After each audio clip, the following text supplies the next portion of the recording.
Yeah. So fear not, I've not murdered anyone. I'll confess Right, here right. on video that I've not done that. But I mean, it's like sometimes it's fun, to Yeah. write that Cool. style, dark stuff, and so that, and I like the little band trade section that we're able to organize in there, where there's the stops, and each person kind of fills the gap, trades off Yeah. their Yeah, little yeah. Cool. breaks, and yeah, and a fun ending. Kind of a crazy guitar lick at the end there, a little bit Yep. more outside. Yeah.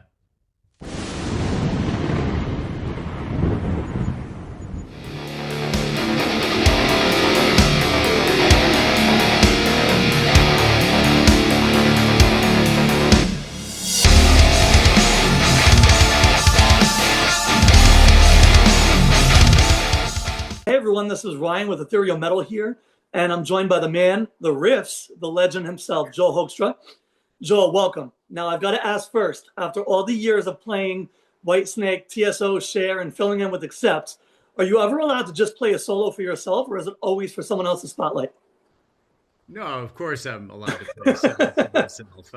Yeah, I mean, I think that's the main reason we're probably here today, to talk about the fact that I do of continue course. to release my own music. That's been important for me over the years. I mean, that early on, before things kind of took off, I'd released three solo albums that were Yeah, instrumental, primarily instrumental. Undefined, The Moon is Falling. Those were both kind of like rock, fusion, prog, yeah, a little proggy, right? Yeah, instrumental stuff. And then I had something called 13 acoustic songs that was like fingerstyle guitar, basically. So one of just my kind favorites of to listen to, actually. like a lot of Yeah, what you'd expect from a guitar player. And then once things kind of took off for me, and I joined up with Night Ranger and Rock of Ages, Trans-Siberian Orchestra, Whitesnake, etc. A lot of yeah, the fans were going back and listening to that stuff and going like, "Dude, what's with your solo stuff? Like, maybe you need to record some rock stuff." And I, hence the different moniker, having Joel Hoekstra's 13 kind of designated as a, well, yeah, this is my rock side project. So there's some confusion with that to this day. People don't really understand like what that is. So that Joel Hoekstra's 13 just indicates like, hey, this is my rock side project. And the lineup has pretty much stayed intact for the four albums I've done with that: Dying to Live, Running Games, yeah. Crash of Life, and now we have From the Fade coming out From the, February yeah, 27th. And that's Vinny Appice on drums, Tony Franklin on bass, Derek Sherinian on keyboards, Jeff Scott Soto on backing vocals, backing vocals now. Yep, yep. because he's a good friend of mine and willing to help Very me cool. out and do that for me. So I often like to say he's the most overqualified backing vocalist in the history of rock. And then the lead vocals have gone from Russell Allen and Jeff Scott Soto sharing those duties on Dying to Live to just Russell Allen on Running Games. Then I made a change to Girish Pradhan on Crash of Life, and Yeah, Girish is singing once again now on From the Fade. So um, there you very go. cool. There's a That's awesome. lineup, and yeah, From the Fade, February 27th. I sound like a Awesome. commercial for myself. Frontiers. Right.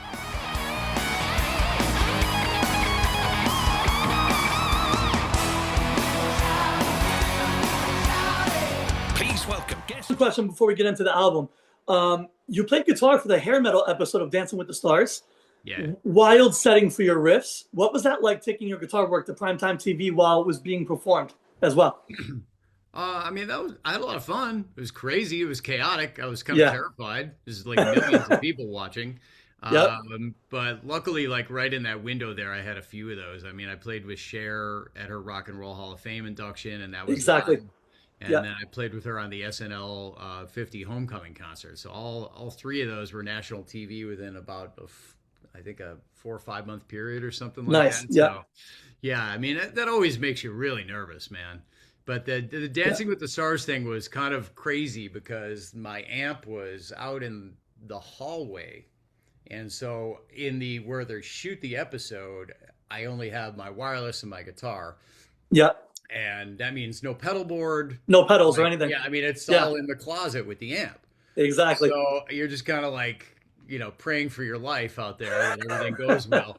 And there was definitely a few like getting ready to go on camera moments that were like they shot pyro off of my guitar Yeah. for the opening of the show Yeah. We saw that. Yeah. for Rock and Roll All Night, right? Because Gene Yep. Simmons was the judge on that episode, Right. and any of the run-throughs or rehearsals, there were a couple of those. They kind of had mounted the pyro unit and then had a wire running down to my back pocket where there was the, I guess, receiver for them to remote trigger the pyro. But there Right, was a right. cable running up, and I thought, well, that's kind of like obvious something's going on, but no big deal. If they're cool with it, I'm cool with it. I don't really care. Yeah, I mean, So like whatever, they know what they're doing, and but then like right as we were about to go live, which the show was totally 100% live, like you're doing it like, you know, yeah. like, as you're taping, you're on air. There was no pre-record, so they were like, yeah, they're not cool with this wire. Can we tape it to the back of your guitar neck? And so I Oh, was like jeez. playing the opening with this kind of big thing of gaff tape on the back of my neck Yeah, with yeah. wire running, just going like, please don't let me screw up, you know? Like I just Oh want to man.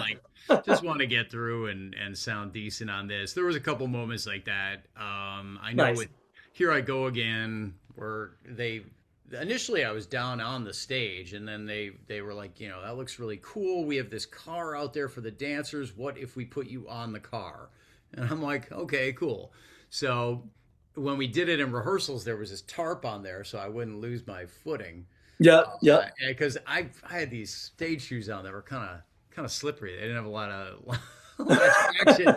And when I got up on there for during the live taping, I stepped up and the tarp was gone, and I was like, oh my god, like that was Yeah. sliding all over the place up there, man. So like if Right. you see me go down on one knee for like about the bulk of that, that was why, because I was like, oh my god, like I could just picture myself like both feet go flying, you wipe out live on TV, and Yeah. so yeah, I was just kind of hanging on for dear life there. There Oh were man. some other things too, like some of those songs were like standard tuning, and some of them were a half step down. Half step down. Yeah. During commercial break, just going like be in tune, you know. Making Like, sure it's so, not. Yeah, yeah, it exactly. was pretty stressful, man. You know, you do that stuff, it's like, whoo, go back to do a normal show. It feels very calm. Yeah, exactly. Do something like that. But no, it was That's a cool. great opportunity. The music director's a cool dude. In fact, he had set up this Songs of America at Carnegie Hall earlier in the year. Nice, nice. So I'll probably do some stuff with him yet. A great guy, man, super talented dude. So it's fun. You meet cool people along the way, and all Yeah, this for sure. craziness. And that kind of came about through a Rock of Ages connection. Me being in the Broadway show, one of the stage managers on the creative team at Dancing with the Stars, and they had Yeah. this hair metal episode, and he was like, "Hey, you know, I know the guitar player from Whitesnake from the show, and next thing you know, you're doing that." So it's funny how some stuff Very just cool. kinda has offshoots. Yeah. Nice. So the follow up obviously is when can we expect to see you on the show? See me dancing Yeah. on the show. You know, it's funny they were talking to me about that because we Really? got along really well. They had a great team of people there on the show, That's and, cool. and they were like, Nice. "We want you to come on and do that." I said, "No, no, no, no, no. I can't dance like at all. Like, I mean, taking a guitar out of my hands and I can't move." And then they were like, I think like liking that, and they were like the fact that I was like, I don't know, and they were like, "Oh, come on," and then Come trying on, to do talk me it. into it. It's like, no. Nice. Very cool.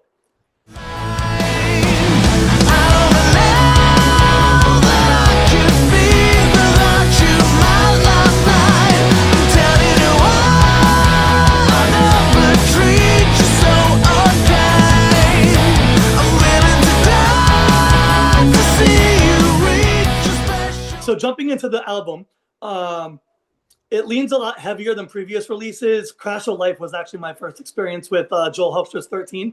A little heavier, but staying melodic. When you were writing it, did you set out knowing that you wanted it to be a harder edge, or did it kind of evolve naturally from the riffs?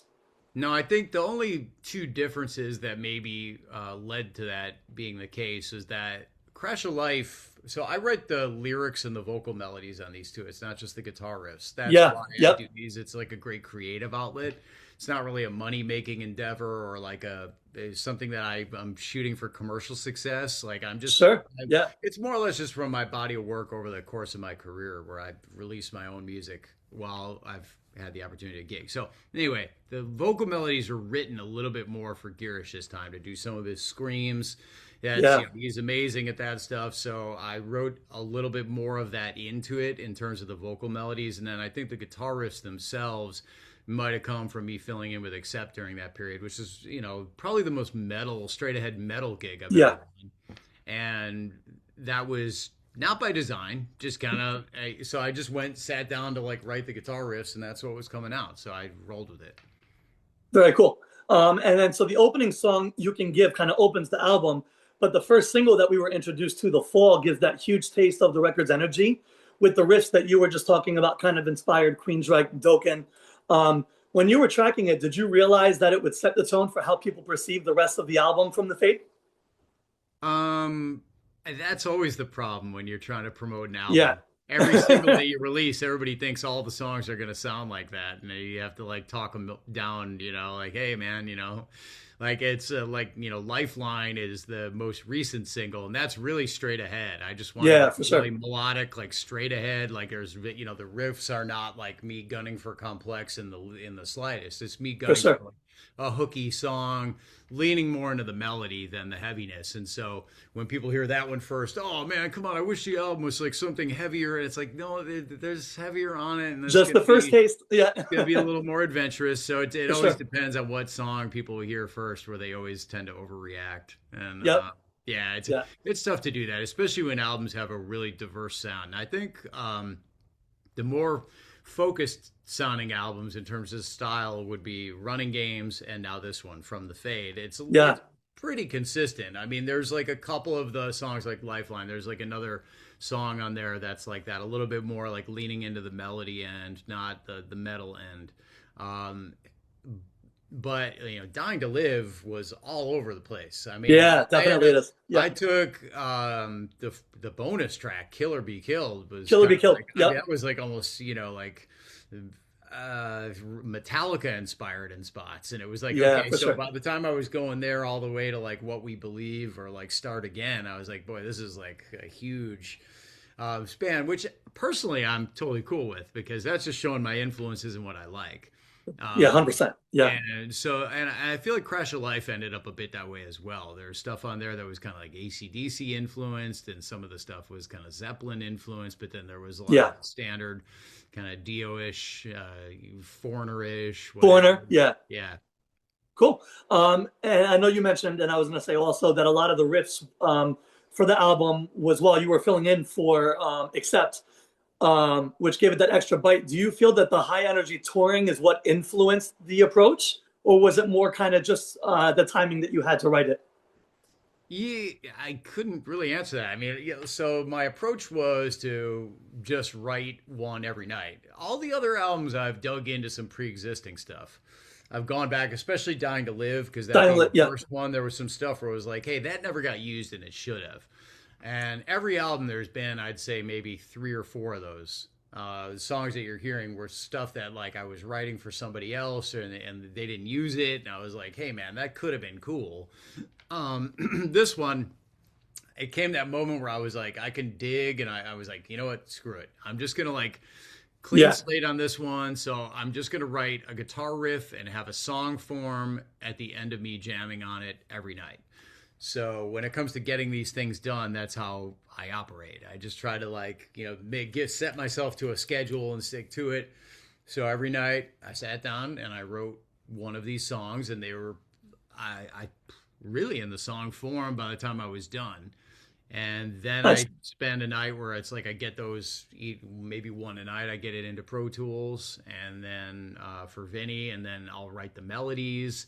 Sometimes the melodies are already kicking in my head as I'm playing, but I'll typically play those on guitar first. So that's what Vinny will get. He'll get a recording of me playing to a click track, metronome, if you will. Yeah. Yeah. No. So, and what we call scratch guitars, because I'll eventually re-record those guitars. Of course. When Yeah. Vinny has done them. But so it'll be my rhythm guitars and then a guitar playing what the singing would do, if that makes sense. Yeah. And No, so absolutely. that's how Vinny gets it going and plays his drums to it. And then Tony plays bass to that. And then we hit a period where things can happen simultaneously. I can redo my initial guitars, start doing the guitar stuff. Derek can work on his keyboard stuff as long as I let him know where he's playing solos.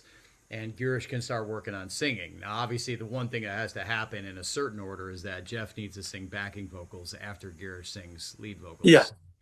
That's always the last piece to the puzzle. But that's how it gets done. Nice. And I know you mentioned just a few moments ago about the vocals from Girish, and also Jeff with the backup subtle harmonies. Arranging the vocals to complement the guitar riffs has always been kind of like a key I've noticed. How do you approach that balance on this album specifically? Uh, I mean, so I'm like obviously the person that gets to write everything, like the lyrics and the vocal melodies and the riffs. But when it comes to the production style, I just roll with whatever they do.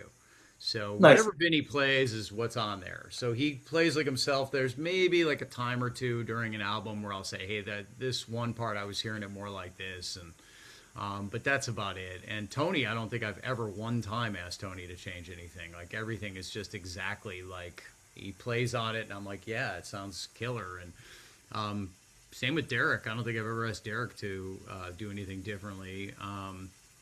So when it comes to the backing vocals, kind of same thing because Jeff is really musical and he can hear when things should maybe be a reply or Yeah. I just pretty much roll with whatever everybody does because I think that gives them the opportunity to be themselves, put their stamp on it, and feel decent about doing it. So it's not like a complete pain in the ass. I know, like if I'm doing a session for somebody and they're telling me what to play, it's like not fun.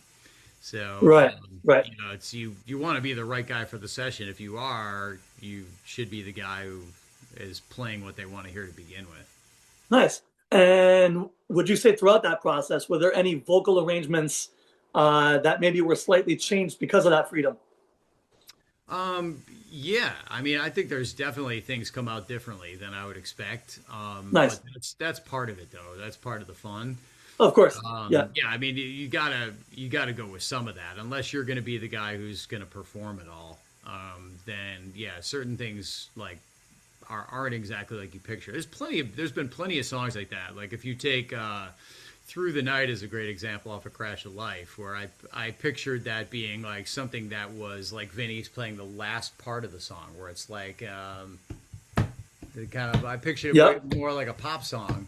Yeah. And Yeah. just Yeah. kind of started with the halftime, Yeah. right? Playing, and I was like, oh, I didn't picture this at all. He's hearing it like a ballad. Right. Totally different. That's cool. But I rolled with it and tried to like build it as it went and follow what he did because I thought it was a great drum track. Nice. But it's just one example. There's been a lot of things like that that'll be a surprise. But if you roll with it, it can be really fun. Very cool. And you've always built Joel Hoekstra's 13 songs from guitar riffs and up.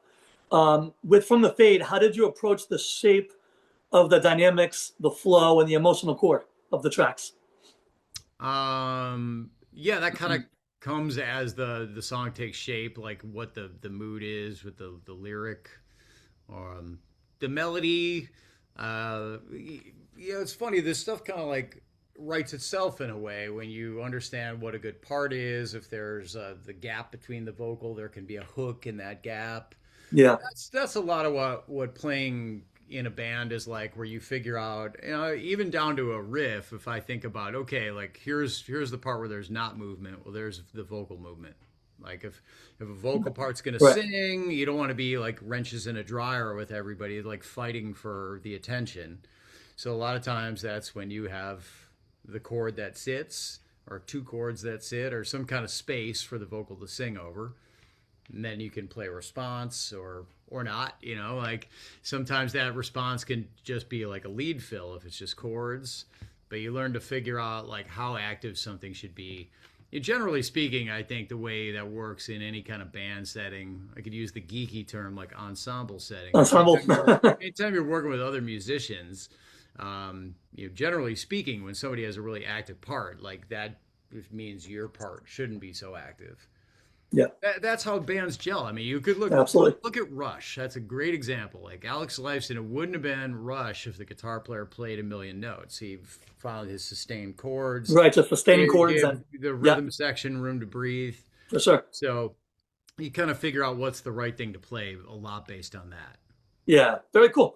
And tracks like Lifeline and Will You Remember Me, I thought, for me personally, showed a little bit more of a softer, more emotional side.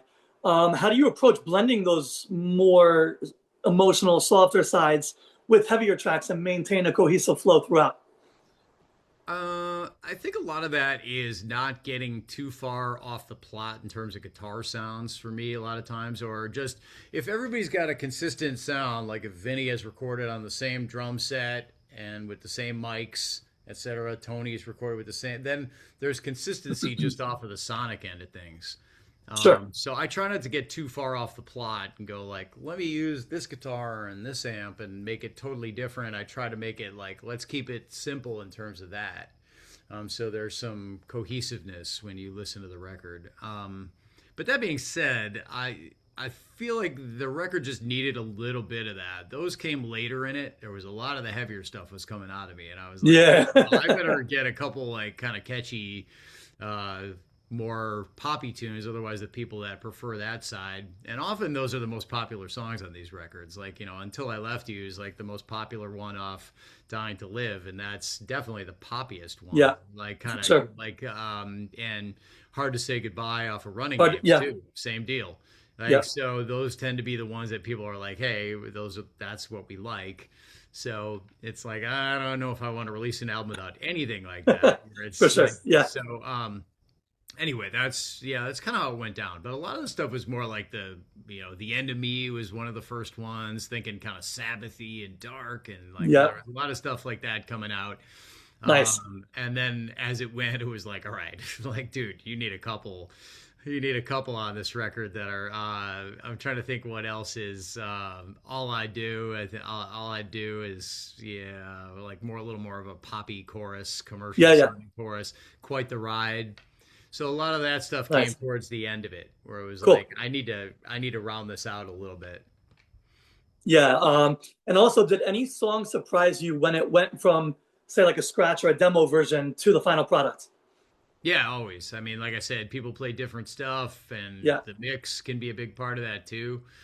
Chris Collier is really a bandmate in a lot of ways. He's engineered all of these. Yeah, and he does an unbelievable job sonically, but not just sonically, but I'll give him like creative ideas and probably drive him completely nuts in the process. But he's a good sport, and he does it all for me. I'll like go through and nitpick and talk about like, hey, wouldn't it be cool if, and he's like, yeah, I guess. I'm like, come on, man, we got to get it in. Yeah, nice. Exactly. Very cool. If you could pick one track that has not been heard yet from the album that you could play live tomorrow, which one would it be and why?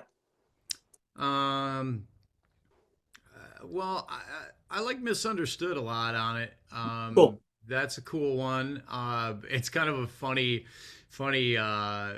lyrically. It's like, you know, about murdering someone, basically. I was gonna say, yeah. So fear not, I've not murdered anyone. I'll confess here on video that I've not done that. But I mean, it's like, you know, sometimes it's fun, you know, to write that style, dark stuff, and so that, and I like the little band trade section that we're able to organize in there, where there's the stops and each person kind of fills the gap. Cool. Breaks and and a fun ending. Kind of a crazy guitar lick at the end there, a little bit more outside. Yeah. Cool. All right, Joel, thank you so much for taking the time to chat today and break down the album. This album is absolute fire. I've heard the promo a couple of times already from front to back. Everyone watching this is an album you're not going to want to miss. From the Fate is going to drop February 27th via Frontiers Music Srl. You're going to be able to pre-save or pre-order it below. We're going to have a link in the video description. Make sure you crank it loud when it's out. The link will be below. Joel, thank you again so much. I appreciate it, man. Awesome. Thank you so much. Awesome. Man.